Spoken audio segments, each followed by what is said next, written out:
एक अवस्था बाद ये चेतना जगती है कि हमें डेथ को कैसे एक्सेप्ट करना है कि ये तो होगा ही। सबसे बड़ा जो ट्रुथ ऑफ लाइफ है वो है मौत। कहते हैं हम अपने कर्मास को पूरा किया तो फिर और कर्म जुड़ गए हमारे साथ, जाने अनजाने में भौतिक जगत में बहुत सारे कार्य हो जाते हैं जो फिर आत्मा के साथ जुड़ गए, फिर उसको वो साइकिल कंप्लीट करना अपने नेक्स्ट जन्म में इवॉल्व होने का। तो जब तक वो साइकिल कंप्लीट नहीं कर लेती तब तक ये बर्थ एंड डेथ का चलता रहता है। कहा जाता है कि जब सोल जो है मोक्ष तो बहुत मुश्किल से मोक्ष कारक सोल्स होती हैं। ऐसा कहा गया है कि आत्मा कभी नहीं मरती, शरीर मरता है। तो आत्मा ट्रैवल कहाँ करती है? मरने के बाद एग्जैक्टली होता क्या है? आफ्टर डेथ क्या होता है?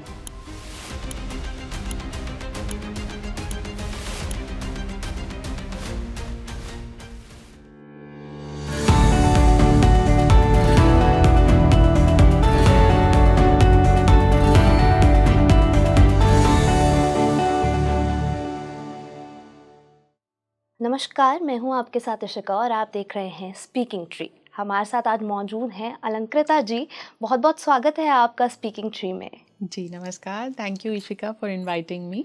जी आज हम बहुत ही खास मुद्दे पर बात करने वाले हैं और ज़्यादातर लोग इसके बारे में बात करते हैं लेकिन डर के साथ बात करते हैं, और ये टॉपिक है डेथ का टॉपिक, मौत का टॉपिक। मैं आपसे जानना चाहूँगी, जो डर हम में है मौत को लेकर, उससे ओवरकम कैसे किया जाए? देखिए, बहुत ही यूनिक और अपने आप में बहुत ही सोचने और विचारने वाला सब्जेक्ट है ये डेथ। अब देखिए, देखा जाए तो स्पिरिचुअल वर्ल्ड में हम सब इटर्नल बीइंग्स हैं और हम कभी मरते ही नहीं हैं। हम जन्म लेते रहते हैं और अपनी आत्मा का विकास करते रहते हैं, और जैसे जैसे आत्मा का विकास होता है बहुत कम लोग हैं जो कहा जाता है एक मुकाम तक पहुंचते हैं and then they end up their cycle of birth and death. But वो कहते हैं ना कि इस धरा का इस धरा पे ही रह जाता है, कुछ भी ऐसा नहीं होता जो ख़त्म होता है। लेकिन एट द सेम टाइम इसी का होता क्या है कि दुनिया में आना हमारे बस में नहीं होता, लेकिन दुनिया से इतना सब सीखने के बाद एक कामनेस के साथ और एक इवॉल्व होकर दुनिया छोड़ना, वो अपने आप में एक बहुत बड़ा विज्ञान है और एक बहुत बड़ा चैलेंजिंग जॉब होता है। आजकल तिब्बतियन लोगों ने या बहुत सारे ऐसे योगीज़ हैं जिन्होंने इसके ऊपर बात की है कि मैं एक वीडियो देख रही थी अभी रिसेंटली कि वो लामा जी बात कर रहे थे अपने शिष्यों से।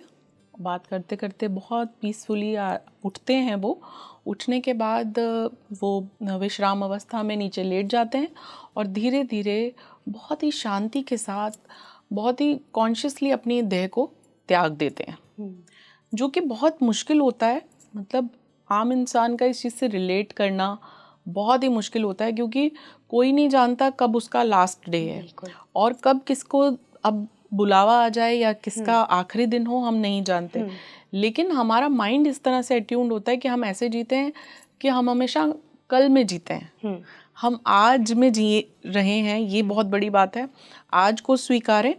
और इस चीज़ को ओशो कहते थे कि डेथ को जब हम माइंड में रखते हैं कि ये कभी भी आ सकती है, तो हम जो जी रहे होते हैं ना उसको बहुत वैल्यू के साथ जीते हैं, बहुत ही चेतना के साथ, बहुत ही कॉन्शियसली जीते हैं कि you never know when is your last breath. तो जो अब है, फिलहाल है, वही सबसे इम्पोर्टेंट क्षण है। और ये बहुत सालों बाद या बहुत एक अवस्था बाद ये चेतना जगती है कि हमें डेथ को कैसे एक्सेप्ट करना है कि ये तो होगा ही। सबसे बड़ा जो ट्रुथ ऑफ लाइफ है वो है मौत, एक ना एक दिन आएगी। लेकिन जब इस चेतना के साथ हम जीते हैं कि वो कभी भी आ सकती है, और अब जो हम जी रहे हैं हम उस तरह से जिए कि हम कुछ गलत ना कर बैठे, या कहा जाता है कि जब हमारी लास्ट ब्रेथ होती है, जैसी हमारी उस वक्त सोच होती है, जो हम डिज़ायर करते हैं, फिर अगला जन्म भी आपका उसी डिज़ायर के आधार पे होता है।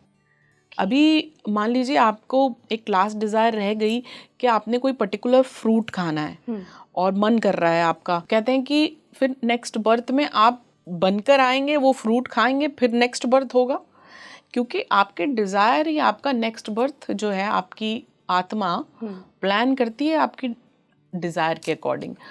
तो अभी मतलब ऐसा कहा जाता है, लेकिन अब डिज़ायर्स को ओवरकम करना बहुत मुश्किल होता है, बहुत कठिन होता है, बिकॉज सोल लेवल पे अपनी कॉन्शियस को जगाना अपने आप में एक बहुत बड़ा टास्क होता है ह्यूमन काइंड के लिए। हम सब कर लेते हैं, हम पढ़ाई कर लेते हैं, हम अपनी डिज़ायर्स को फुलफ़िल करने के लिए अपनी डिज़ायरेबल जॉब्स कर लेते हैं, लेकिन आध्यात्मिकता यानी आध्यात्मिक पढ़ाई, इनर इंजीनियरिंग, या जिसे हम कहते हैं कि अपने चेतना के स्तर को बढ़ाना, वो अक्सर जो स्तर है ना, वो ग्राफ की तरह घटता और बढ़ता है हर रोज़, क्योंकि हम भौतिक जगत में ऐसे चैलेंजेस को फेस करते हैं जहाँ हमें बहुत कुछ जाने अनजाने में करना पड़ जाता है आज के समय में।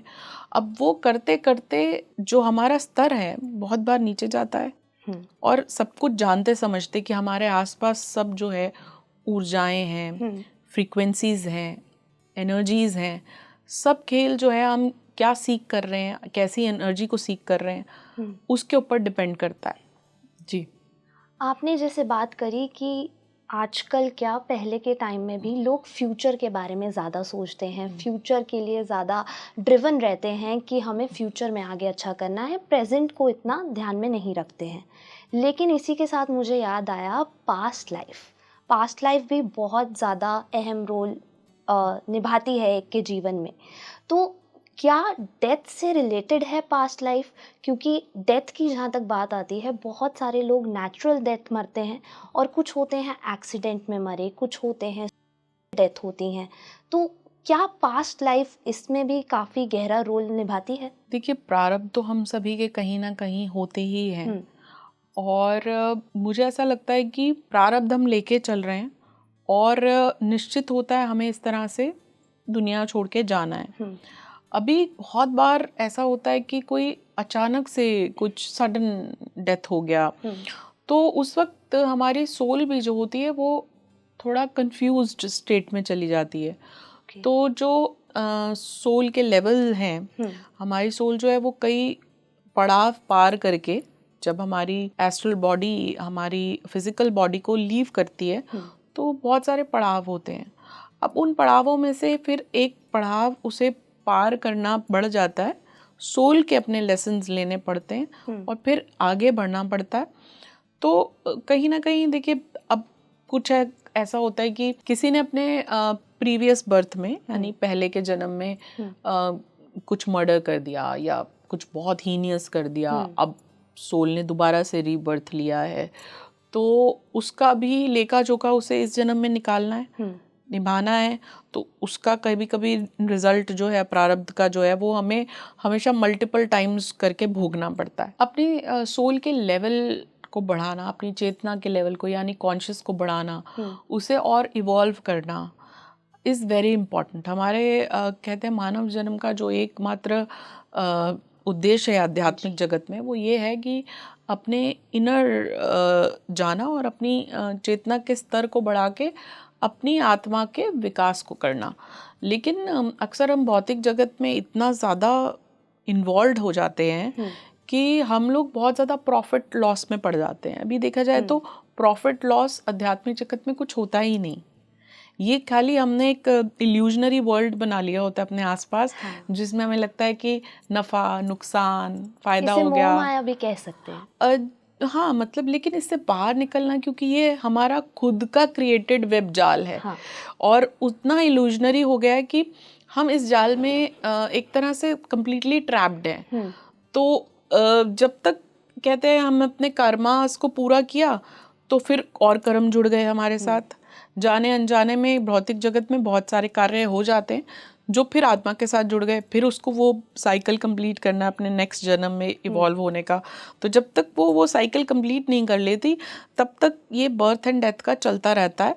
और बहुत चीज़ें जो पिछले जन्म में हो गई होती हैं, हमसे गलत सही हो गई होती हैं, उस हिसाब से हमारी सोल जो है वो रीबर्थ लेती है अपनी डिज़ायर्स के अकॉर्डिंग।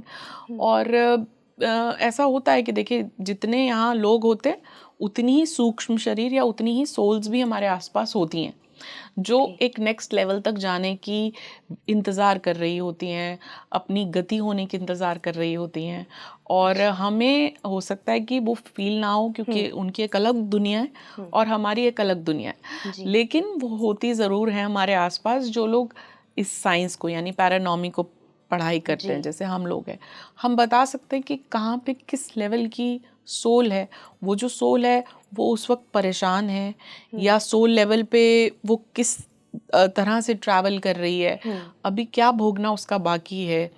तो वो क्या है ना, हम लोग उसको अपने सेंसरी फीलिंग के साथ we can tell what kind of soul it is. Okay, क्या ऐसा भी होता है कि अगर जीवन में उस व्यक्ति ने बहुत अच्छा टाइम बिताया है और बहुत अच्छे रिश्ते रहे हैं, सब कुछ कुशल रहा है, लेकिन मरने के बाद जो उनकी एनर्जीज़ हैं, जो उनकी आत्मा है, वो पूरी तरह से मोक्ष प्राप्त नहीं कर पाई है, तो क्या ऐसा भी होता है कि उनको भी कुछ पड़ाव से गुजरना पड़े? हाँ, ऐसा तो बहुत बार होता है कि कहा जाता है कि जब सोल जो है मोक्ष तो बहुत मुश्किल से मोक्ष कारक सोल्स होती हैं।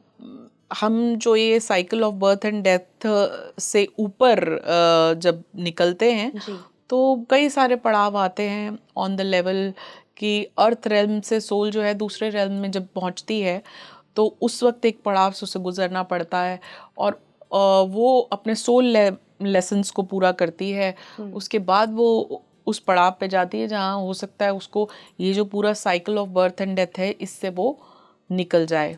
पर ऐसा मतलब बहुत ही इवॉल्व सोल्स के साथ ही होता है। जैसे कि आपने कनेक्शन बताया डेथ और पास्ट लाइफ का, तो न्यूबॉर्न बेबीज़ जो होते हैं उनमें कहीं ना कहीं बोला जाता है कि वो जब उनकी आँख नहीं खुल रही होती तब ऐसा बोलते हैं कि वो अपने पुरानी चीज़ों को याद कर रहे हैं, उनके माइंड में कंटिन्यूसली पुरानी चीज़ें चल रही हैं जिस जन्म से वो आए हैं। तो क्या ये सच है और पेरेंट्स को इससे कैसे डील करना चाहिए? देखिए बहुत रेयरेस्ट ऐसे केसेस होते हैं जहाँ पे लोगों को एक्चुअली एक सर्टन स्टेज के बाद अपना पास्ट लाइफ याद हो। और ऐसे बहुत सारे केसेस में लोगों ने जैसे बताया है कि हम यहाँ बॉर्न हुए थे या हमें याद है अपनी पास्ट लाइफ, वो वहाँ गए तो वैसी ही सिमिलर चीज़ें जो हैं वहाँ पे मिली, वही घर मिला, वही नाम मिला, लेकिन वो बहुत रेयर केसेस में होता है।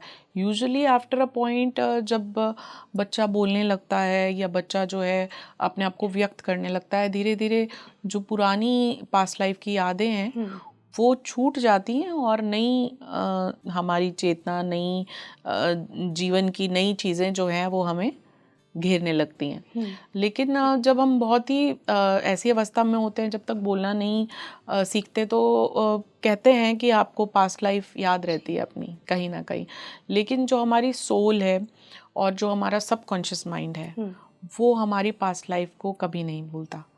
वो कहीं ना कहीं सोल और सबकॉन्शियस यानी अवचेतन मन हमारी सारी लाइफ्स का जो है वो लेके चलता है आगे। ओके जी। आत्मा की जहाँ तक बात है तो ऐसा कहा गया है कि आत्मा कभी नहीं मरती, शरीर मरता है। तो आत्मा ट्रैवल कहाँ करती है? मरने के बाद एग्जैक्टली होता क्या है? आफ्टर डेथ क्या होता है? देखिए अलग अलग प्लेन्स हैं, अब उस पर भी वही डिपेंड करता है कि आपने अपने जीवन काल में अपना जीवन कैसा रखा है, आपने अपनी आत्मा के स्तर को कहाँ तक उठाया है और कितना आप आध्यात्मिक हुए हैं, कहाँ तक पहुँचे हैं। वरना हम लोग जो हैं कहते हैं फिजिकल बॉडी हमारी छूट जाती है, लेकिन हमारा जो आत्मा और सबकॉन्शियस अवचेतन मन है वो फिर ट्रैवल करता रहता है जब तक हमारे लाइफ लेसन्स पूरे नहीं होते, जब तक हम पूरी तरह से इवॉल्व नहीं होते। तो हम जन्म दर जन्म अपनी आत्मा को जो है वो ट्रैवल आत्मा करती है, वो जो है वो स्पेस और टाइम से परे हो जाती है और एक बार शरीर छोड़ने के बाद वो अपने अपनी डिज़ायर के अकॉर्डिंग फिर अपना रास्ता और अपना नेक्स्ट जन्म चुनती है। ओके अगर यही हम पास्ट लाइफ की बात दोबारा अगर करते हैं, हम्म, तो जो हम कर्म अभी कर रहे हैं वो भी कहीं ना कहीं पास्ट लाइफ बन जाएगा, पास्ट लाइफ में ही बिल्कुल। इंक्लूड हो जाएगा। तो अगर हमने पिछली ज़िंदगी में भी कुछ गलत किया है या कुछ ऐसा किया है जिससे किसी को हार्म हुआ हो, जिसका किसी का नुकसान हुआ हो, तो वो अभी तक हमारे साथ ट्रैवल कर रहा है, उसको कैसे हम हील कर सकते हैं? ऋषिका, प्रारब्ध के जो हमारे कर्म होते हम्म। हैं उसका बैलेंस तो कहीं ना कहीं हमें पूरा करना ही पड़ता है। हम्म। लेकिन जब हम अपने कार्मिक चीज़ों को, जैसे मान लीजिए आपने इस जन्म में बहुत ही अच्छा कर दिया, बहुत लोगों के लिए, बहुत ज़रूरतमंदों के लिए बहुत अच्छे कार्य कर दिए, बहुत इस तरह की आपकी जर्नी ऑफ लाइफ रही जिसमें बहुत लोगों का भला हो गया, तो आपके प्रारब्ध के कर्म भी कहते हैं कम हो जाते हैं, उनका प्रभाव भी कम हो जाता है। और जो आपके लिए फिर आपकी सोल के लिए जो बर्डन्स वो लेके चली थी वो कम हो जाते हैं। ओके। अगर इंसान मजबूर है, जी। कोई जॉब ऐसी होती है, जैसे हम कई जॉब्स ऐसी ले लें जो मजबूरी में इंसान को करनी पड़ रही हैं, और आजकल कलयुग है तो काफ़ी सारी ऐसी चीज़ें हैं जो इंसान को ज़बरदस्ती ही करनी पड़ती हैं क्योंकि जीवन चलाना है। तो क्या ये भी असर डालता है पास्ट लाइफ पे कि जैसे मैंने कहा कि जो जीवन अभी हम जी रहे हैं ये भी पास्ट लाइफ हो जाएगा, तो क्या वो चीज़ भी असर डालेगी? देखिए, डिपेंड करता है। अब तो जो आपको कार्य क्षेत्र प्रभु ने दिया है उस कार्य क्षेत्र को छोटा बड़ा ना मान के उसे एक्सेप्ट करके बस किसी का नुकसान नहीं हो, किसी के साथ आप चीट नहीं करें, किसी का ऐसा नहीं हो कि आप जानते समझते किसी का बहुत बड़ा हक मार लें या नुकसान कर दें। जब तक ऐसा नहीं है तो कोई भी जॉब छोटी बड़ी तो होती नहीं है।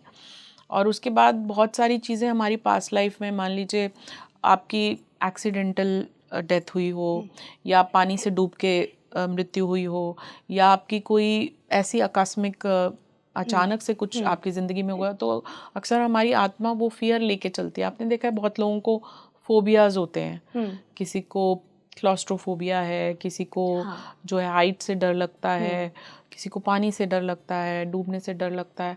तो ऐसा माना जाता है कि आपकी नियर डियर वन या आप खुद जो है किसी जन्म में आपने वो भोगा होगा, तो इस जन्म में भी वो फियर आप लेके चल रहे हैं।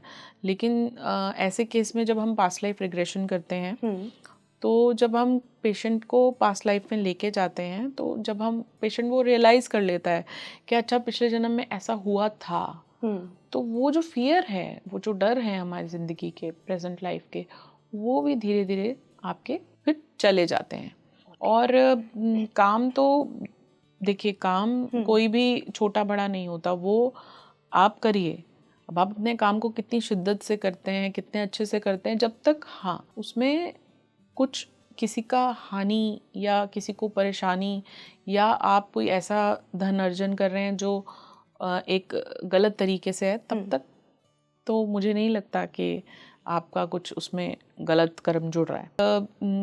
अब बहुत बार ऐसा होता है कि बहुत लोग जो हीलर्स बन के जन्म लेते हैं, फिर वो लोगों को हील करते हैं, फिर वो लोगों की जो परेशानी है उनको ठीक करते हैं। नर्स बन के जन्म लेते हैं कि लोगों को क्योर करते हैं, लोगों की सेवा करते हैं, जिससे कि उनका पास्ट लाइफ का कर्म बैलेंस होके फिर आत्मा अलग शरीर में जाके अलग तरीके से अपनी एक जर्नी शुरू करती है। जी, जैसे आपने कर्म की यहाँ पर बात की, जी।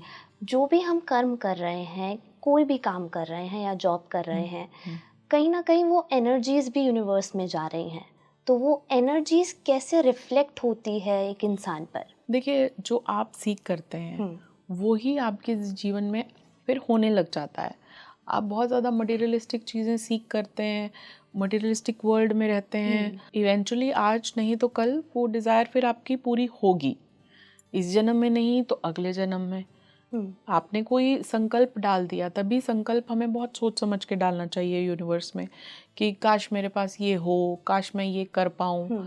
हो सकता है आप अभी ना कर पाएँ उसे, लेकिन आप कई जन्मों बाद वहाँ तक पहुँच जाएं। और इसीलिए आपकी संकल्प शक्ति कि आप क्या करना चाह रहे हैं, कहाँ तक पहुँचना चाह रहे हैं, किस रास्ते पे आप चलना चाह रहे हैं जीवन में, वो बहुत ज़रूरी होता है कि आप अपने थॉट्स में, अपने संकल्पों में क्या संकल्प लेते हैं अपने लिए, अपनी लाइफ जर्नी के लिए। और उसके बाद आपके एक्शंस, आप जो है, every action has a equal and opposite reaction. तो अभी आपने कुछ गलत किया किसी के साथ, तो उस वक्त उसका रिजल्ट नहीं मिलेगा, लेकिन हो सकता है कि कुछ समय बाद उससे दुगुना वर्स रिजल्ट आपके पास किसी ना और तरीके से कोई हानि आपकी हो जाए। या कुछ आपने किसी के लिए बहुत भला किया, अपना ना कुछ फ़ायदा सोचते हुए भी आपको कुछ लगा तो आपने किसी की मदद की, पैसों से ही मदद की, तो हो सकता है कलयुग है वो आपके पास मतलब रिफ्लेक्ट होगा किसी न किसी ढंग से। आप देखिएगा कि आपके पास भी फिनेंशियल मदद आ जाएगी। तो वो एक बैलेंस लाइफ अपना कर देती है किसी न किसी तरीके से। लेकिन वैसे कॉन्शियसली जीना कि ऐसा नहीं है कि हमें कोई देख रहा हो कि नहीं देख रहा हो, हमारी आत्मा सब देख रही है, हमारी आत्मा ही हमारी विटनेस है, हमारी आत्मा ही विटनेस करिए। हम सेल्फ के साथ तो कभी भी धोखा नहीं कर सकते, क्योंकि सेल्फ को सही गलत का ज्ञान होता है। हमने देखा है कि एक बार अंदर से किसी चीज़ के लिए आपकी आत्मा जो है नहीं मान रही, तो वो आपकी अपनी चेतना का स्तर है। किसी को चींटी मारने में भी लगता है कि नहीं, शायद मैं गलत कर रहा हूँ, कि किसी के प्राण ले रहा हूँ। और किसी को जो है वो किसी प्राणी को किसी भी हद तक हानि करने में लगता है कि नहीं, वो ठीक था, उसने मेरे साथ गलत किया तो मैंने उसको सज़ा दी, या मैंने मर्डर कर दिया किसी का, तो किसी आत्मा का स्तर इतना है कि उसको उसमें भी फर्क नहीं पड़ रहा। तो आपकी आत्मा किस चीज़ की गवाही देती है, आपको कितने लेवल का आपका कॉन्शियस स्तर आपने कर लिया है, उस पर आपकी लाइफ डिपेंडेंट है, उस पर आपकी आत्मा की जर्नी डिपेंडेंट है आगे की। ओके। तो क्या ये कह सकते हैं, ऐसा बोला जाता है कि मरने के बाद जो नर्क में जाता है उनको तला जाता है कढ़ाई में, और ऐसी ऐसी कई बातें बोली जाती हैं, तो ये सब कहाँ तक सच है? देखिए, ये सब इसीलिए है कि हम जीते जी अपने ऐसे कर्म करें कि जिसमें सबका हित हो, सबका मंगल हो। और जब सोसाइटी में क्योस फैल जाएगा, जब हम सोचेंगे ही नहीं कि क्या फ़र्क पड़ता है, कौन मुझे ये करना है, या बहुत बार कई बार ऐसे क्राइम्स हो जाते हैं जो जाने अनजाने में गुस्से में हो गए, या ना चाहते हुए हो गए। और उसीलिए सोसाइटी को कोई ना कोई एक डर देना कि ऐसा होगा तो ऐसा हो जाएगा, और उस तरीके से समझाना कि आप अपनी आत्मा की जर्नी को बिगाड़िए मत, सोच समझ के आप कदम उठाइए, सोच समझ के कर्म करिए। तो इस तरह की बातें ज़रूरी है, वरना नर्क और स्वर्ग दोनों इसी धरती पे ही हैं। अब आपने कैसे इस जन्म में कर्म करे उस पर डिपेंड करता है आपका अगला जन्म। फिर अगले जन्म में आपकी आत्मा कहाँ तक पहुँची, अगर आपको रियलाइजेशन इसी जन्म में हो गई, तो हो सकता है कि अगला जन्म आपको जो है उसी प्रकार का मिले, या हो सकता है मिले ही ना, आप इस साइकिल को ही कंप्लीट कर लें। हाँ, बहुत बार आपने ये देखा होगा, आजकल के दौर में ज़्यादातर अब लड़कियां भी अंतिम संस्कार करने लगी हैं, ये कहाँ तक सही है?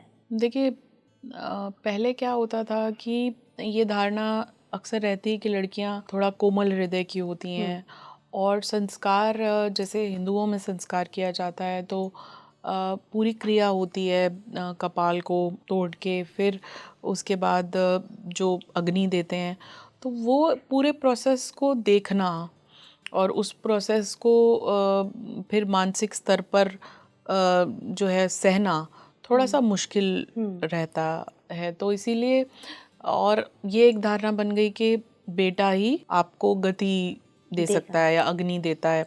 लेकिन अभी क्या है कि बेटियां भी अग्नि देने के लिए आगे आती हैं, और बहुत से घरों में जहाँ बेटा नहीं होता तो बेटियां भी इस क्रियाक्रम को करती हैं, जो कि देखिए आत्मा तो आत्मा है, उसमें भेद नहीं है स्त्री और पुरुष का।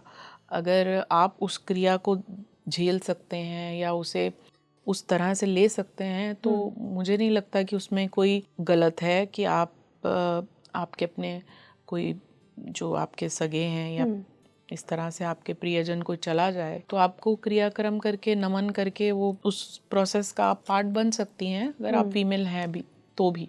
क्योंकि ऐसा मैंने तो अपने घर में अभी रिसेंटली एक्सपायर हुए थे मेरे मामा जी, तो मैं गई थी उस प्रोसेस में, क्योंकि वो प्रोसेस पूरा आपको जीवन का बहुत कुछ सिखाता है। हाँ। कि हमारी बॉडी जो है वो नश्वर है, चली जाएगी।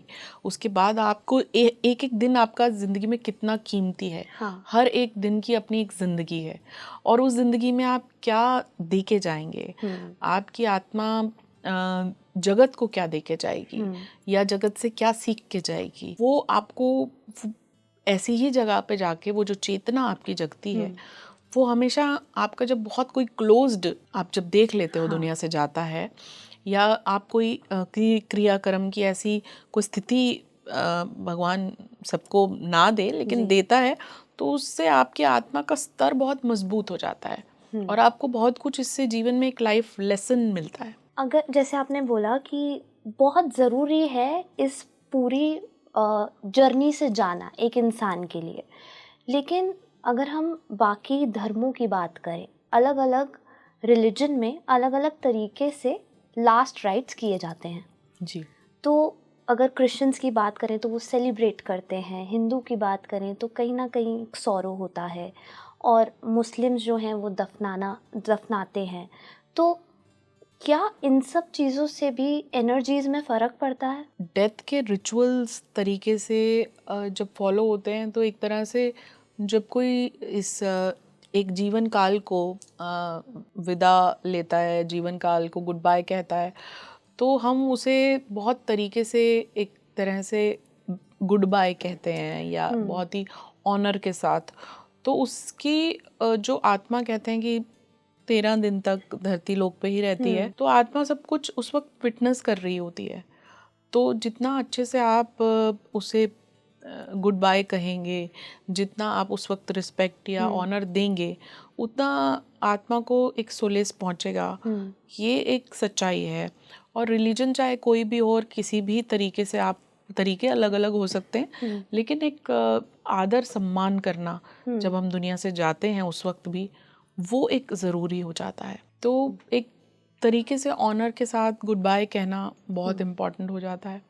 अब जैसे देखिए, बहुत सारी ओशो कहते हैं कि डेथ को भी एक तरीके से सेलिब्रेट करना चाहिए, खासकर अब बहुत ही कोई यंग हो तो सेलिब्रेट करना पॉसिबल ही नहीं है, या कोई मिडिल एज में भी हो। लेकिन कोई बहुत ओल्ड एज में जाता है तो एक होता है कि तरीके से फिर खाना बनता है और सेलिब्रेशन होती है। बल्कि आपने देखा नेपाल में पशुपतिनाथ टेम्पल है जो लॉर्ड शिवा का, और उसके पास बागमती रिवर के पास एक करजाई घाट है जहाँ पे एक तरफ लाइफ और एक तरफ डेथ को डिपिक्ट किया जाता है। तो जब वहाँ पे किसी की डेथ होती है तो उसे डांस करके सेलिब्रेट किया जाता है उसके बॉडी के साथ में ही। तो वो एक उनका तरीका है of saying goodbye, admitting goodbye to their loved ones. और उसी तरीके से बहुत जगह पे ऐसा है, इवन क्रिश्चियंस में भी होता है, दे सेलिब्रेट, वो पार्टी करते हैं प्रॉपर्ली आफ्टर डेथ। जी। और कोई बहुत अपनी पूरी एक एज निकाल के और उसके बाद दुनिया छोड़ के जाता है, तो आप फिर उस चीज़ को सेलिब्रेट कर सकते हैं, डेथ को भी सेलिब्रेट कर सकते हैं। और बहुत तरीके से, क्योंकि बहुत कम जगह पे हमें डेथ को लेना सिखाया जाता है। बिकॉज हमारे देखिए जितने भी लेसन्स हम अपने स्कूल कॉलेजेस में सीखते हैं वो सारे हमारे बहुत ही भौतिक जगत से जुड़े हुए या लाइफ लेसन्स उसमें कम होते हैं। जबकि अगर एक आप किसी लव्ड वन को लूज़ करते हो, उस समय को कैसे आपको लेना है, या उस समय में आपको अपने कैसे अपनी चेतना को बनाए रखना है, या उसको किस तरीके से लेना है, ये सिखाना भी बहुत ज़रूरी होता है। क्योंकि ताकि ये आपकी लाइफ का एक ग्रेटेस्ट लॉस होता है जब आपका कोई अपना इस दुनिया से चला जाए, उसकी प्रेजेंस आप महसूस करते हैं पर वो आपको दिखता नहीं है। लेकिन वो एक ट्रेनिंग मुझे लगता है ज़रूर होनी चाहिए हर लेवल पे, जहाँ पे आपको डेथ को फेस करना भी आए और डेथ को डील करना भी आए। और खुद भी आपने दुनिया से एक दिन जाना है, ये आपकी चेतना की अवस्था भी हमेशा रहे। Any time this can come. Mentally prepare रखना चाहिए जी। और ये सब्जेक्ट अपने आप में बहुत ही स्ट्रॉन्ग सब्जेक्ट है, जिसपे जो एक सबसे बड़ा फैक्ट है लाइफ का, हमारे जो क्लोज्ड वंस हैं वो दुनिया से जाएंगे, पेरेंट्स का जाना लोग ले नहीं पाते हैं, अच्छे अच्छे लोग ले नहीं पाते हैं, लेकिन अब वो चले गए, उसके बाद आपको कैसे डील करना है, या उनकी सोल से अगर आपको कनेक्ट करना है तो कैसे करना है, या कोई आपका धरती से जा रहा है, उस वक्त आपको उसके साथ अपनी क्या कन्वर्सेशन रखनी है, जिससे कि आप अपने आपसी जो मन के गांठें हैं उनको निकाल पाएं, या अगर आपने माफ़ी मांगनी है, या आपने उनको कुछ प्यार भरा कहना है, या उनको कुछ बताना है जो हो सकता है उनके जीवन काल में आप उन्हें बता ना पाएं, तो ऐसा कहा जाता है कि आपको बता देना चाहिए। यानी कि कोई बीमार हो तो जो बातें आप उनसे करना चाहते हैं आप उन्हें कर दीजिए, अपने लेसन्स को वहीं कंप्लीट कर दीजिए, और फिर उसके बाद उनका जो लेसन है टुवर्ड्स गॉड, या उनकी जो चेतना का जिससे विकास हो पाए, वो सब चीज़ें उनके आसपास होनी चाहिए, ताकि वो एक अच्छे लेवल पे धरती छोड़ें, जिससे कि फिर उनका नेक्स्ट बर्थ उसी पे डिपेंडेंट होता है। आपने जैसे ये बात की कि आखिरी समय में किसी के या मृत्यु के बाद भी आपको अपनी बातें उनके सामने रख देनी चाहिए, लेकिन अगर मैं ये कहूँ कि दो व्यक्ति हैं, एक की मृत्यु हो चुकी है और दूसरा है जो पूरे जीवन काल में उनकी सिर्फ बुराइयां करता रहा है या उनके बारे में सिर्फ नेगेटिव सोचता रहा है, और अब उनके लास्ट मोमेंट पे या मृत्यु के बाद वो उनके पास आके माफ़ी मांगता है या पूरी तरह से सरेंडर कर देता है कि वो गलत था, या अपनी चीज़ें उनके सामने रख देता है, तो ये किसकी एनर्जीज में ऐड होगा और किसकी आत्मा पे ये इफ़ेक्ट करने वाला है? देखिए, जो एक लिविंग स्केल की आत्मा है, या जो इस वक्त प्रेजेंट है और जो फिजिकल बॉडी में है, उसको लाइफ को आगे सस्टेन करना है with the memory of that person, क्योंकि जो पर्सन है वो चला गया, और ठीक है, हमारा अवचेतन मन और हमारी आत्मा दोनों साथ में ट्रैवल करते हैं। अब जो आत्मा है वो समय और स्पेस से परे है, और फिर एक बार आत्मा की अटैचमेंट जो है धरती लोक के प्राणियों से खत्म हो गई, तो फिर वो किस लोक में अपने नेक्स्ट जोन में चली गई आत्मा, अर्थ रेल्म को छोड़ के नेक्स्ट रेल्म में चली गई, तो उसके लिए उतना उस वक्त मुश्किल नहीं है, लेकिन जो जी रहा है उसके लिए वो गुड बाय, या उसके लिए अपनी आत्मा को क्लेंस करना, क्योंकि आप कोई बोझ लेके चलेंगे तो आत्मा, देखिए हम किसी से लाइफ में झूठ बोल लें, खुद से, खुद की आत्मा से कभी झूठ नहीं बोलते, हमारी आत्मा ही हमारा मिरर होती है, वो सब जानती है सही गलत। तो अगर आप चाहते हैं कि उसका विकास तरीके से हो, तो अपनी जितनी भी गांठें हैं, रिश्तों की गांठें, या किसी का मन आपने दुखाया हो, या आपको जाने अनजाने में कुछ गलत कर बैठे हो, तो जब आपको वो रियलाइजेशन आ जाए, तो उस पॉइंट पे उस चीज़ को करेक्ट करने का समय आए, तो आप उसे करेक्ट कर लीजिए, क्योंकि फिर वो आपका प्रारब्ध कर्म बनेगा। होता क्या है कि मुझे रियलाइजेशन हो गई भक्ति की, और मैंने अपनी भक्ति की ज़िंदगी को शुरू कर लिया, और अब मेरे कर्म जो हैं वो बहुत नपे तुले हैं, वाणी पे संतुलन है, हर चीज़ पे संतुलन है, लेकिन उससे पहले का समय जो मैंने काटा है वो तो मेरा प्रारब्ध बन चुका है, उसे फिर मुझे आगे भोगना है। तो वो जो प्रारब्ध बन चुका है, वो प्रारब्ध तभी समाप्त होता है जब आपके इस लाइफ के जितने रिश्ते हैं, कुछ किसी के साथ गलत हुआ हो तो उसे माफ़ी मांग ले। किसी ने आपके साथ बहुत बार पैटर्न, आप देखिए ना लाइफ में बहुत पैटर्न्स ऐसे होते हैं जहाँ पे लगता है कि सीरीज ऑफ इवेंट्स हो रहे हैं, जहाँ आपको लगता है कि आपके साथ चीटिंग्स हो रही हैं, आपके साथ गलत हो रहा है, तो आपके प्रारब्ध तो कट रहे हैं। अब प्रारब्ध जो आपके काट रहा है, उसकी आत्मा से मन मन में आप माफ़ी मांग सकते हैं कि हे जो भी उस पर्सन का नाम है, उनकी आत्मा जाने अनजाने में पिछले जन्मों में या जन्म में मुझसे कुछ गलती हुई हो, जिसके कारणवश अब तुम मुझे दुख दे रहे हो या दे रही हो, अब मैं इस कर्म को पैसिफाई करता हूँ, समाप्त करता हूँ, ताकि मैं अपने एक नेक्स्ट लेवल ऑफ लर्निंग पे पहुँच पाऊँ। वो बहुत ज़रूरी होता है, वरना हमारी लर्निंग्स रिश्तों की कभी ख़त्म नहीं होती। और ज़्यादातर जो हमें जीवन में उलझाता है, इसीलिए आपने देखा है जो योगी होते हैं वो क्यों कोई रिश्ता नहीं बांधते हैं, वो क्यों रिलेशनशिप के पैटर्न्स और शादी का पैटर्न और जो बच्चों का पैटर्न है, क्योंकि जितने रिश्ते आपके साथ जुड़ते हैं वो भी, जैसे भौतिक जगत एक जाल बना लेता है, वेब, तो रिश्तों में भी जाने अनजाने में आपसे गलतियां भी होंगी, आप गलतियां सहेंगे भी, करेंगे भी, तो वो एक आपका नेट क्रिएट हो जाएगा जिससे निकलना आपके लिए थोड़ा सा मुश्किल हो जाएगा। तो इसीलिए जो बहुत ज़्यादा हाईली इवॉल्व सोल्स होती हैं वो सबके साथ अपना रिश्ता जो है बहुत ही सामान्य स्तर पे ले चलती हैं कि मेरे लिए मेरा पुत्र ही अच्छा है या उसी का भला हो, ऐसा नहीं है। मेरे लिए सभी पुत्र समान है, मेरी अपनी माँ जैसी है वैसी ही सामने वाले की माता है। तो जब आप फिर बहुत ज़्यादा इस स्तर पे पहुँच जाते हैं तो आपके लिए ना सब सामान्य हो जाते हैं। अब आप प्यार को रिफ्लेक्ट करते हैं। अब मेरी इवॉल्वमेंट और आपकी इवॉल्वमेंट, आपका भला मैं सोच रही हूँ यहाँ बैठे हुए, तो उसी में मेरा भला अपने आप हो जाएगा क्योंकि हम सब बहुत इंटरकनेक्टेड हैं। आपने देखा है अगर आपके आसपास ही कहीं कुछ गलत हो जाएगा, आग लग जाए, उससे आपको भी तो इफेक्ट होगा। तो अगर मैं सिर्फ अपना अपना मंगल चाहूँगी, मुझे ही मिल जाए, मुझे ही मिल जाए, मेरा ये हो जाए, मेरा वो हो जाए, दिस नेवर हैपन्स। बट हमारे जैसे मंत्र भी हैं, उसमें हम सर्वे भवन्तु सुखी ना कहते हैं कि सबका मंगल हो। तो जब हम सबका मंगल सोचते हैं या सबका मंगल चाहते हैं तो उसमें आपका मंगल तो स्वयं हो ही जाता है क्योंकि आसपास सब कनेक्टेड सोल्स हैं। आपने किसी का भला किया, किसी ने आपका किया, फिर किसी ने आपका किया, सब कुछ इंटरकनेक्टेड है। और इसीलिए बहुत ज़्यादा रिश्ते जब हम बनाने लगते हैं तो हम बहुत ज़्यादा फिर वर्डली हो जाते हैं, भौतिक जगत में घुस जाते हैं। तो थोड़ा आध्यात्मिक लोग जो हैं वो अपने आप को थोड़ा सा इसलिए उसमें रखते हैं क्योंकि आप जो सुनते हैं वही बन जाते हैं, जो बोलते हैं वो भी आपकी रियलिटी बन जाती है।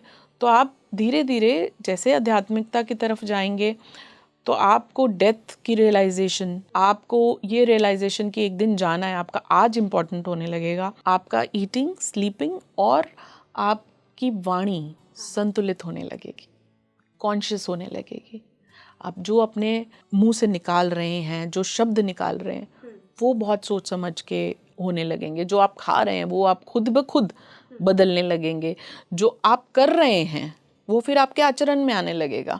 जो आप कर रहे हैं आप उसको 10 बार सोचेंगे, क्या ये सही है, क्या ये गलत है, और क्या ये मेरे लिए ज़रूरी है, क्या मेरे इस जीवन के लिए ये ज़रूरी है। और फिर आपका जीवन जो है बदलने लगता है। हमने अक्सर ये सुना है कि जब एक इंसान डेथ बेड पे होता है या मृत्यु होने वाली होती है, तब पूरी लाइफ जो उस इंसान ने किया है वो सडनली दिमाग में घूमने लग जाता है, बेशक वो अच्छा कर्मा हो या बुरा कर्मा हो। तो इस अवस्था में एनर्जीज कैसे काम करती हैं, कैसे इंसान को रियलाइजेशन आता है वो वाला? देखिए इशिका, जैसे कि मैंने कहा कि हमारी आत्मा और हमारा अवचेतन मन दोनों साथ में ट्रैवल करते हैं अगले जन्म में भी। तो जब हम नया जन्म लेते हैं, कुछ समय तक हमें अपने प्रीवियस बर्थ की बहुत सारी यादें होती हैं। अब होता क्या है कि बिल्कुल इमिडिएटली बिफोर वी डाई हमारे को बहुत सारी मेमोरीज जो हैं हमारी पूरी लाइफ की, वो फ्लैशबैक्स और सब आते हैं मन में, अच्छे बुरे कर्म। लेकिन ऐसी अवस्था आपकी आध्यात्मिक अवस्था में भी आ सकती है। The moment you get a little enlightenment, जैसे आपकी आत्मा थोड़ा सा विकास करती है और उसको ये क्षण में अचानक से उसे अपनी गलतियाँ या अपनी इस जन्म में किए हुए रिश्तों में गलतियाँ या वो क्या गलत कर रहा था या क्या गलत कर रही थी, उसका आभास हो जाता है। और जब ये आभास आपको पहले से हो जाता है ना, that is the moment of involvement. यानी कि आप वहाँ आपकी आत्मा का स्तर आपने ऊंचा कर लिया और उसी हिसाब से आपकी आगे की जर्नी फिर डिसाइड होती है। तो वो स्तर ऊंचा करने के लिए आपको थोड़ा सा स्पिरिचुअलिटी को अपने जीवन में ज़रूर लेके आना चाहिए, क्योंकि हमारे यहाँ बच्चों की पढ़ाई सब जो है बहुत ज़्यादा भौतिक जगत से जुड़ी हुई है। लेकिन जो एक लाइफ लेसन्स हैं या एक जो मोरालिटी के लेसन्स हैं, एक जो लेसन्स जिसमें आपकी आत्मा के स्तर और आत्मा की कॉन्शियस लेवल को आप कैसे जगा सकते हो, वो थोड़े से कम हैं, वो ज़्यादा होने चाहिए, जिससे कि आप मरने से पहले ही वो रियलाइजेशन सारी कर लें और जीवन को अपने बेहतर बना लें और अपनी आगे की जर्नी को भी आप जो है वो एक स्टेज ऊपर प्रोग्रेसिव लेकर जाएं। जी। तो आपने जैसे बोला कि स्पिरिचुअलिटी के थ्रू ये जल्दी आपको रियलाइजेशन आ सकता है कि आपने पास्ट लाइफ में या आपका जो जीवन काल अभी तक चला है उसमें कितनी गलतियां की हैं, या जो आत्मा आपको एनर्जाइज करके वो बता देती है। तो इसको अचीव कैसे किया जाए? एक व्यक्ति को कैसे पता चलेगा कि स्पिरिचुअलिटी में वो किस लेवल तक पहुंच गया है कि उसको ये चीज़ें पता चलने लग जाए कि हाँ, मैं यहाँ गलत था, मुझे ये सही करना है? देखिए शिखा, बहुत ही प्यारा सवाल आपने पूछा, लेकिन हर एक किसी की अपनी एक स्पिरिचुअल जर्नी होती है, अपनी एक राह होती है और अपने खुद के एक्सपीरियंसेस होते हैं। अभी किसी के लिए स्पिरिचुअल मार्ग लेने के लिए थोड़े से रिचुअल्स को फॉलो करना हो सकता है कि पूजा करना या मंदिर में बैठना उसको उसके आत्मा के स्तर को और आगे तक ले जाने में मदद करे। लेकिन हमको ऐसा लगता है मुझे कि देखिए ये एक टूल्स हैं, माध्यम हैं आपके आत्मा के विकास के लिए। जहाँ हमको ये समझ में आने लगता है ना कि मैं से ऊपर भी दुनिया है, यानी कि इस मैं ने तो ख़त्म हो जाना है, इस नाम ने, इस आइडेंटिटी ने ख़त्म हो जाना है, शरीर ने ख़त्म हो जाना है, लेकिन सोल ने ट्रैवल करना है आगे। अब जब शरीर ने ख़त्म हो जाना है, नाम ने ख़त्म हो जाना है, तो मैं से ऊपर जब हमको ये फीलिंग आती है कि मैं भी सही हूँ और सामने वाला भी सही है, क्योंकि ये उसकी आत्मा की जर्नी है और ये मेरी आत्मा की जर्नी है। यानी कि आप आजकल क्या आइडेंटिटी हो गई है काम से। अच्छा, आप डॉक्टर हो तो आपको इतनी रिस्पेक्ट देनी है। अच्छा, आप कोई साधारण कार्यकर्ता हो तो आपको इतनी रिस्पेक्ट देनी है। और मेरे हिसाब से स्पिरिचुअलिटी वही है जहाँ से मतलब मैंने शुरुआत की, तो शुरुआत यहीं से हुई कि एक किताब जब पढ़ी थी, I am okay you are okay, तो उसमें यही था कि जब हमारा इन्फीरियरिटी कॉम्प्लेक्स रहता है कि सामने वाला पता नहीं कोई खास है क्योंकि वो इस ओहदे पे है या उसके पास इतना संचित पैसा है या गाड़ी है, तो वो उस ओहदे पे तो शायद मैं इन्फीरियर हूँ। या फिर कोई सिंपल किसी के पास जॉब स्ट्रक्चर है या कोई उतना धनी नहीं है तो मैं सुपीरियर हूँ। तो जब ये हम इन्फीरियरिटी और सुपीरियरिटी कॉम्प्लेक्स के इस द्वंद्व से निकल आते हैं ना, और जिस भी इंसान को देखते हैं उसको एज अ ह्यूमन देखते हैं, और ये देखते हैं कि वो आत्मा है और मैं आत्मा हूँ, हमारी अलग अलग जर्नी है, वो भी उतना ही रिस्पेक्टफुल है जितनी रिस्पेक्टफुल मैं हूँ। खुद को रिस्पेक्ट करते हुए सामने वाले की रिस्पेक्ट करनी, नो मैटर उसकी क्या पोजीशन है या वो किस स्तर पर है। वहाँ से आपकी स्पिरिचुअल जर्नी शुरू होती है, क्योंकि आप ये जान जाते हो कि मैं से ऊपर भी दुनिया एग्जिस्ट करती है। और जब आप फिर प्यार आपके अंदर फ्लो करने लगता है, क्योंकि अधिकतर कलयुग में जो लोग हैं, बीमारियों के तो इलाज साइंस ने बहुत सारे कर दिए, लेकिन प्रेम का अभाव, लोग इतना सेल्फ सेंट्रिक हो गए हैं। हमारा परिवार, हम तक जिंदगी जो है बहुत ही संकुचित हो गई है। और वो वाली फीलिंग कि नहीं, रिश्तेदारियों में आपस में इतनी जेलसी, इतना ज़्यादा आपस में कंपटीशन, भाग दौड़, मेरा बच्चा ये कर रहा है तो उसका बच्चा ये कर रहा है। अब लोगों बच्चों को भी एक माध्यम बनाया है, स्टेटस। तो मुझे ऐसा लगता है कि ज़िंदगी को बहुत फ्री फ्लो से जब हम छोड़ देते हैं, जैसे मैंने कभी भी आज तक ना अपने बच्चे से अपेक्षा की है कि वो कितने मार्क्स लाए या कहाँ तक पहुँचे। बस मैं चाहती हूँ कि एक हेल्दी मानसिकता वाला व्यक्ति जो दूसरों को मदद करना जाने या दूसरों की इज्जत करना जाने, यहाँ से आपकी स्पिरिचुअलिटी शुरू होती है। अगर वो नहीं है तो आप कोई भी रिचुअल्स कर लीजिए। देखिए, अब पूरे ब्रह्मांड की अगर हम बात करें, वर्ल्ड वाइड बात करें, तो मैं ये नहीं कह सकती मैं अगर अपने राम की इज्जत करती हूँ तो जिस रिलीजन को वो वहाँ उस देश के दूसरे कोने में किसी और देश के किसी को मान रहा है, वो मेरे से इन्फीरियर है या गलत है। पूरा world wide humanity comes first, love comes first. तो जब आपका प्यार जो है ना, प्यार बहने लगता है, जब आपके अंदर आपका एक एक सेल में संचार होने लगता है प्रेम का, और प्रेम आपका फिर वो आपके पास पशु पक्षी भी अट्रैक्ट होके आते हैं। आपके पास हर स्पीशीज़ के लिए एक चेतना जग जाती है कि मैं किसी का हानि कर रही हूँ या कर रहा हूँ तो वो उसके प्राण जाते हैं। जब आपकी चेतना उजागर होने लगती है, प्रेम का संचार होने लगता है, वहाँ से स्पिरिचुअलिटी आपकी शुरू होती है। तो बहुत-बहुत शुक्रिया, आपने इतना ज्ञान हमें इस मुद्दे पर दिया, इस टॉपिक पर दिया। और इस पूरी कन्वर्सेशन का सार मुझे यही लगता है कि पॉजिटिव रहें अपने जीवन में, जितना अच्छा कर्म हो सके उतना अच्छा करिए, किसी का बुरा मत सोचिए और ज़्यादा से ज़्यादा पॉजिटिव रहने की कोशिश करिए।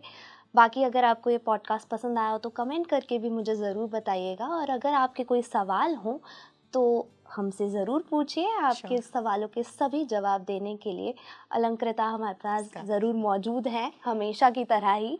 और देखते रहिए स्पीकिंग ट्री।